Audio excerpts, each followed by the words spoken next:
Well, here we are again, guys.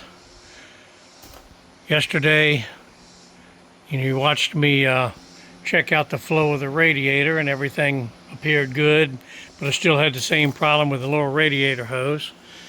So today, I went over and bought a water pump and a thermostat to put in it.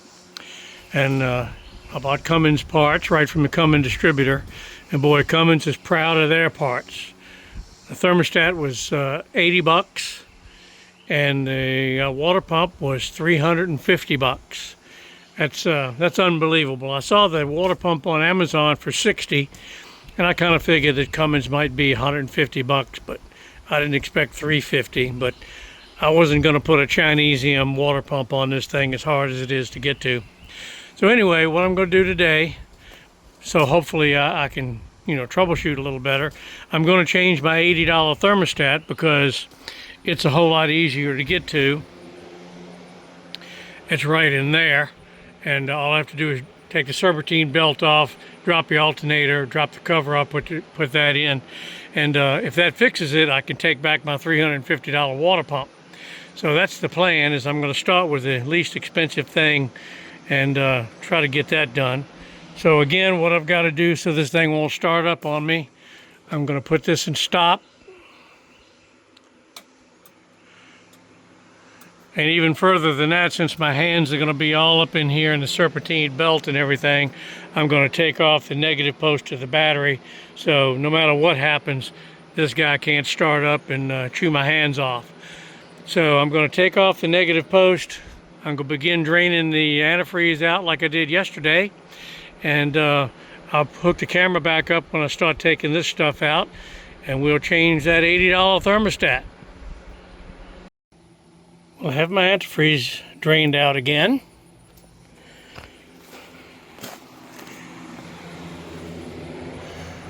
And I have the alternator pulled back out of the way. I had to release the tension on the serpentine belt here.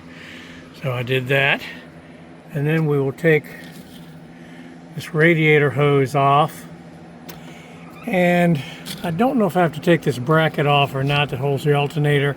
I think I can get to the 3 bolts that look like they're 10 millimeter or so that takes this off. So that's what I'm going to do next. Well, I got the thermostat housing and thermostat out. As you can see, that that's where the thermostat goes in, and the pellet, that's what I always call it, the pellet part, remember, always goes towards the engine, and there's a little indentation there for that to go in. So that came off relatively easy, 3 10 millimeter bolts, and just, the way things work, I put the socket on the impact over here. When I turned around over here, the socket had fallen off. It's always the 10 millimeter socket. Fortunately, I found it here on the ground, but it's just poetic that the 10 millimeter socket's the one that drops off and you have to search for. Anyway, you want to see what an $80 thermostat looks like? It's like any other thermostat I've seen. I mean, let's face it, it's a $6 thermostat, but 80 bucks for that and $15 for the O-ring / gasket that goes on it. This is the old one, and it is closed right now, so, and it feels stuck. I mean, I can't even push it in with my hand. Normally you can push those guys in by hand. So maybe that's it, maybe it's just stuck. I'm hoping that's what it is. So I gotta clean these guys up, clean the mating surfaces off, and then I'll be putting it back together and filling it up and trying it out. I sure hope that fixes it so I can take back my $350 water pump. Well, I got the thermostat in. I got the pellet to the engine, which is correct, and put it in and torqued these bolts down to 18 foot-pounds, like the manual says. Now, the manual showed a gasket between this lifting flange and the housing. There was no gasket when I pulled it apart. So I thought about making a gasket and putting it in, but I said, well, the rubber I call it an O-ring, but it's a square seal, extends past that. So I'm thinking maybe you don't need the gasket, but we'll find out if it starts leaking for sure. But there was no gasket in there to begin with. So I'm putting it back with no gasket. So I'm going to put the hose on, tighten that up, get the alternator back into place, tension the belt, and load the antifreeze in with my handy dandy Harbor Freight pump, and we'll be firing it up.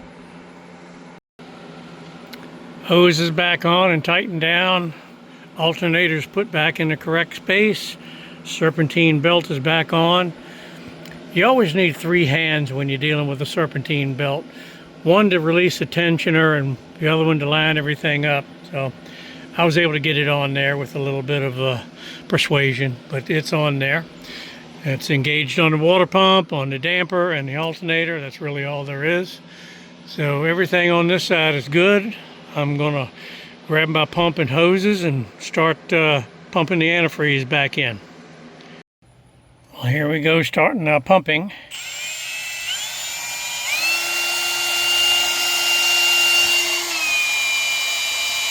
And if you look closely, you can see the level going down. So that's a good thing.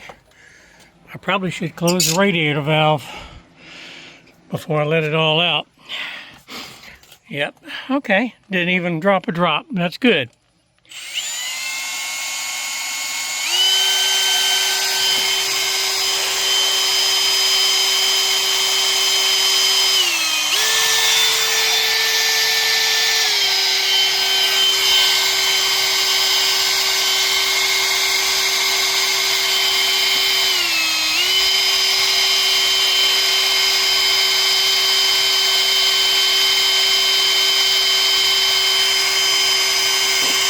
It sure beats trying to maneuver and hold a bucket or a small bucket or something to pour it in. So glad I got this thing yesterday. Alright, once again I have the antifreeze filled up. I'll plug my percolator heater back in.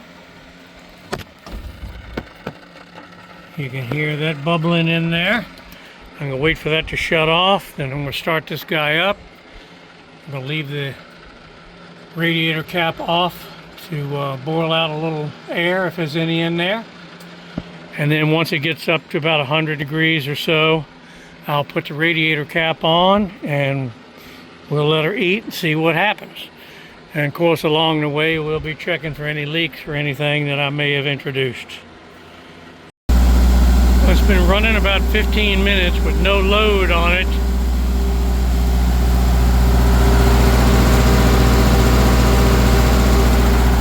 Just above 175. The thermostat that I put in it was 180, so that's that may be pretty close. I'm gonna watch it here another 10 or 15 minutes.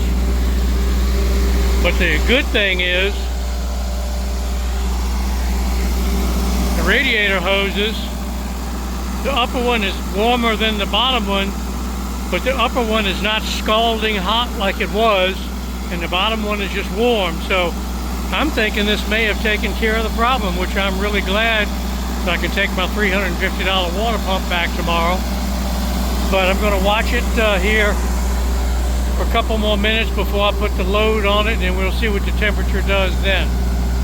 I got it closed up now so that it can get a good airflow, but I watched the temperature gauge go up to about 180, 185, and then it dropped back down to like high 170s. So to me, that's indicative of the thermostat opening and throttling back. So I think that's good. So I'm going to throw a load on it. I'm going to put a 20 kilowatt load on this 40 kilowatt generator, and we'll see what the temperature does then.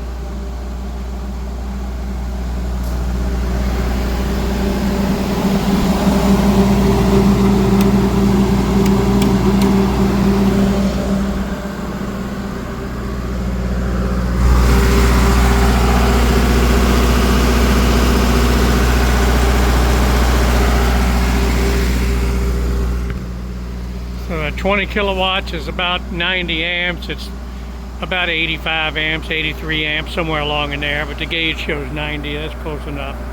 So I'm going to let it run here for another 10 or 15 minutes, and we'll see what the temperature gauge does then. And then, if I'm satisfied, I'll go ahead and put that fan guard back on the fan.